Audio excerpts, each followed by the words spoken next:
Bem, primeiro foi uma reunião muito profícua entre os ministros de Meio Ambiente, mas teve um processo anterior que envolveu toda a sociedade civil.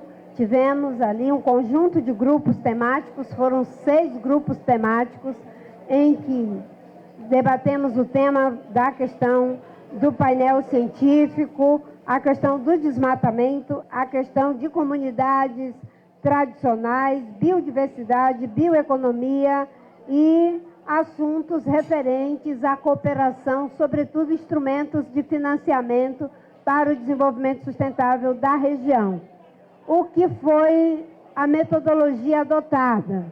Não foi uma declaração de ministros de meio ambiente, foram apontamentos que foram feitos por todos esses grupos temáticos. A ministra Suzana, que acaba de chegar, e eu peço que ela venha se juntar a nós aqui, ela coordenou esse processo, esses apontamentos foram feitos e a ministra vai fazer um relatório qualificado, um sumário qualificado, trazendo todas as contribuições que foram dadas, quer pelos países, quer pela sociedade civil. Então, nós não temos uma deliberação, porque não é possível um processo de 2 dias você chegar a uma declaração conjunta. Isso é um processo, é um caminho rumo ao Pará. Cada país vai fazer a sua discussão. O presidente Lula tem um forte compromisso com desmatamento zero até 2030, a questão do combate ao garimpo ilegal em todas as terras indígenas, a prioridade no mais alto nível em relação à questão da mudança climática e em relação à questão de segurança energética. A posição do Brasil, com certeza, será discutida dentro do Conselho Nacional de Política Energética, mas o presidente Lula deu um sinal do grande investimento que estará sendo feito na área de energia limpa, renovável e segura, com geração distribuída em eólica, em biomassa, energia solar e a questão do hidrogênio verde. Então, haverá um debate, cada país tem o seu, e esse debate será concluído no tempo de cada país, mas cada um de nós já vai fazendo o seu dever de casa.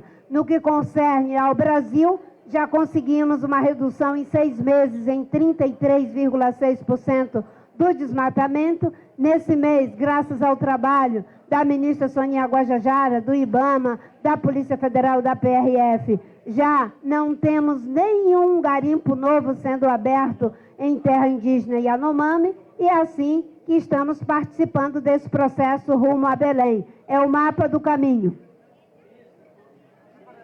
Eu gostaria só de passar antes para que a ministra Suzana, que coordenou esse processo, ela possa só falar uma palavra para que, enfim, a gente tenha aqui a nossa anfitriã, né, colocando o seu ponto de vista, que eu acabei de resumir aqui muito brevemente. Ministra Marina, muchas gracias.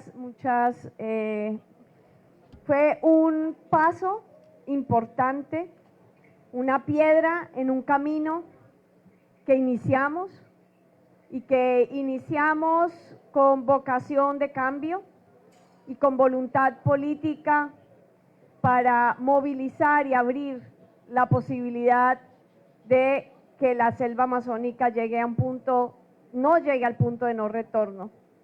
Y la conciencia de la dignificación de las poblaciones y la conciencia de que hay retos que no podemos trabajar individualmente, que retos como el crimen transnacional necesitamos trabajarlo conjuntamente, y la participación activa de todos los ministros, ministras, realmente nos hermana, nos une y genera un proceso que se construye de abajo hacia arriba. Como lo dijo la ministra, construiremos esa memoria que sea insumo de esas voces que se reunieron en Leticia y que seguirán conversando con más actores, más actores en Belén de Pará.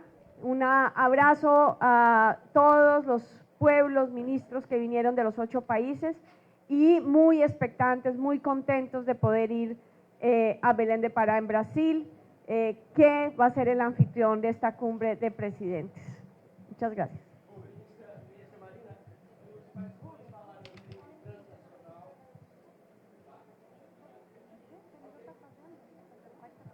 Ministra, tudo bem?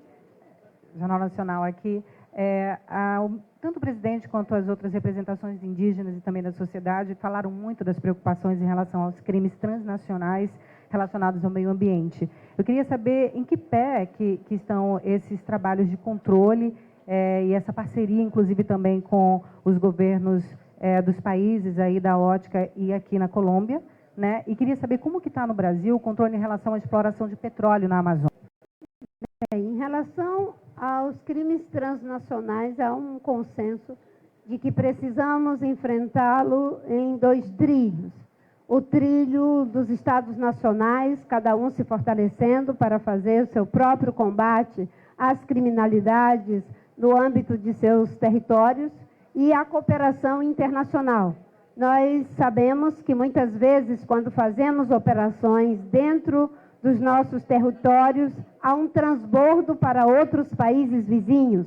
E isso acontece em relação ao Brasil com a Colômbia, vice-versa. Agora mesmo, nós já estamos aprofundando um termo de cooperação com a Venezuela, em função do povo Yanomami, em que as ações que têm sido feitas pelo Brasil têm acarretado um transbordo para a Venezuela. E já há um compromisso de que também haverão ações equivalentes no território venezuelano. A cooperação também se estende para a criação, quem sabe, de um organismo que possa ter ali todo um trabalho de inteligência para dar suporte às ações de cada país, bem como mecanismo de financiamento para aquilo que é os processos de monitoramento, aumentar a tecnologia, porque sem isso fica muito difícil competir com os criminosos. Em relação à questão da segurança energética de nossos países, cada país está fazendo a sua discussão. O Brasil está fazendo a sua e o presidente Lula, como acabei de dizer, acaba de informar que estaremos lançando um grande plano de incentivo à energia limpa, renovável e segura com geração distribuída em relação à questão solar, eólica, de biomassa e produção de hidrogênio verde. Nós teremos que fazer um processo de descontinuidade produtiva. O mundo tem uma matriz energética fóssil, todos estão numa corrida para fazer essa substituição e, com certeza, o Brasil reúne as melhores condições para fazer essa transição.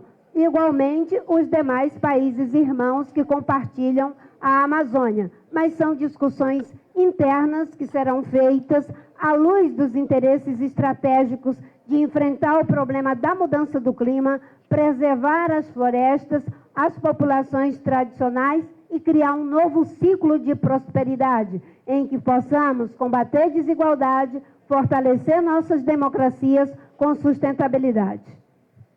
Ministra Sônia, boa tarde. Rubens, da Agência Pública. Ministra, em junho completou-se 1 ano da morte de Bruno Idom no Vale do Javari. No entanto, continuam as denúncias de invasão no território e também denúncias de que as Forças Armadas não têm coibido o crime na região de fronteira, nos pelotões. Qual o plano do governo para o Vale do Javari, ministra? Bom, é um ano do assassinato de Dom Filho, de Bruno Pereira, e 6 meses deste governo, né?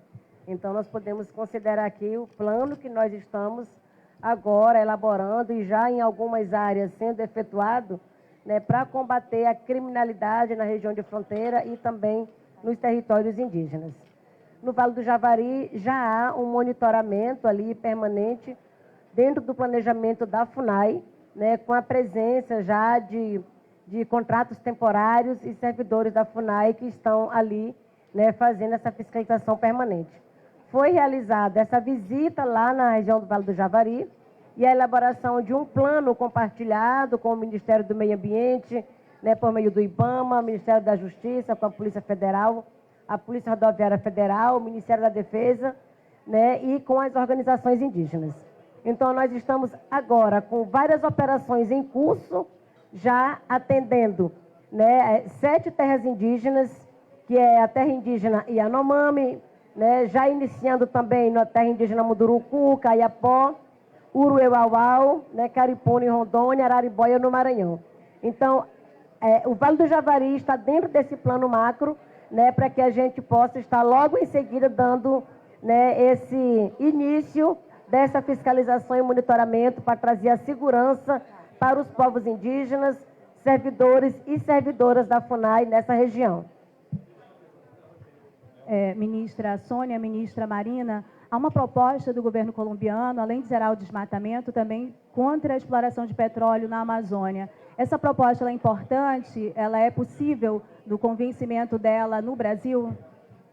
Como eu respondi já para os dois colegas que fizeram essa mesma pergunta, o Brasil está sim fazendo o seu debate sobre a transição ecológica, sobre segurança energética, pensando não apenas no Brasil, mas na nossa região e a contribuição que o Brasil pode dar para o mundo. Nós sabemos que vamos ter que fazer uma transição para energias que sejam renováveis, limpas, seguras, e o presidente Lula acaba de dizer que teremos em breve um grande programa para energia do sol, do vento, da biomassa, aproveitando o potencial que temos de energia limpa de segunda geração para a produção das energias limpas de terceira geração, como é o caso do hidrogênio verde. A questão da descontinuidade da exploração de combustível fóssil é um desafio para o mundo inteiro que está posto. A única coisa que eu posso dizer é que o Brasil é o país que reúne as melhores condições para fazer essa transição e, pelo que o presidente Lula anunciou, é uma prioridade para o governo. Obviamente que são 8 países que compõem o Tratado de Cooperação da Amazônia, cada país tem seu processo e esse processo se dará de acordo com as prioridades estratégicas de cada um. Mas o Brasil, sem sombra de dúvida, está preparado para fazer o esforço da transição. Tanto é que estamos fazendo isso em várias frentes. Já fizemos o programa Agricultura de Baixo Carbono, estamos trabalhando com o Ministério da Fazenda a transição ecológica para a indústria, para o setor energético, para o setor de transporte e o setor ligado ao uso da terra. E nós estamos trabalhando fortemente para que nós possamos chegar na COP30 com o dever de casa em processo avançado de encaminhamento, porque a decisão do Brasil é a de liderar pelo exemplo. Não por acaso, em apenas 6 meses, aquilo que parecia impossível já começa a surgir só com as nossas ações emergenciais, que é a diminuição significativa do garimpo dentro da terra indígena Yanomami, como falou a ministra Soninha, expandindo para outras áreas, redução do desmatamento pelos dados do DT, que são dados preliminares de 33,6% no desmatamento, retomada da demarcação de terras indígenas, da criação de unidades de conservação e trabalhando os planos agora não só mais para a Amazônia, mas também para o Cerrado, e que já tivemos nesse momento um indício de queda de 15% em relação ao mês anterior. Acho que já deu. E temos um plano de voo e um plano de alimentação também que precisa ser implementado.